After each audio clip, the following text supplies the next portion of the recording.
The following quote comes from the book The Footprints of Satan, or The Devil in History, which is the counterpart of God in History by Hollis Reed, published in 1873, pages 423 to 425. It uses the Jesuit order, the military might of the Catholic Church, the Antichrist of Bible prophecy, as a means of challenging God's faithful, Bible-believing people to a higher standard, showing how the devil and his minions put us to shame. It reads as follows.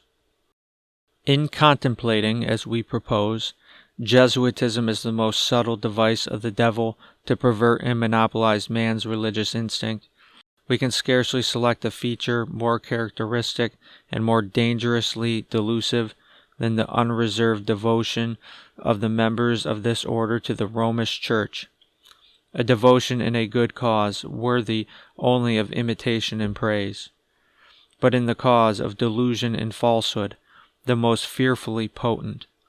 They furnish the most complete specimens of unreserved devotion, self-denial, abnegation of self. They brave every climate, encounter every hardship, submit to every privation, take their lives in their hands, and go to the ends of the earth. They spare no pains to subsidize, in order to the carrying out of their one great aim, talent, time, money, position, all things to the cause they have espoused. No sect, claiming the Christian name, has ever furnished an example of such devotion, an example so nearly up to the New Testament mark.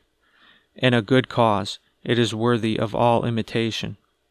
Had it been imitated, no territory on earth would have remained unvisited by the missionary, no district without the church and the school, and no family without the Bible. With them, personal and individual interests, the claims of ease or of selfishness, are all merged in their absorbing devotion to the honor and interests of Romanism, emphasis mine. It is a joy to them to forsake the endearments of earthly associations, to cross oceans, to penetrate remote climes, to sacrifice all the nobler ties of human existence, to labor and eventually die as solitary exiles in the most dismal recesses of human abode, all for the aggrandizement of the hierarchy. Most emphatically, yet in the worst sense, they become all things to all men, if by any means, right or wrong, they may gain some. They accommodate themselves to all classes of men, to all conditions of life, to all circumstances, wait with all patience, though it may be through years of apparently unsuccessful toil. They have but one idea, one aim, which they pursue with an unswerving perseverance. While we cannot too earnestly deprecate the means and the end sought by such devotion, we cannot but admire the devotion itself as worthy the imitation of all who bear the name of Jesus. Again, they are right in the choice of a name, Jesuits, the devotees, the disciples, the followers of Jesus.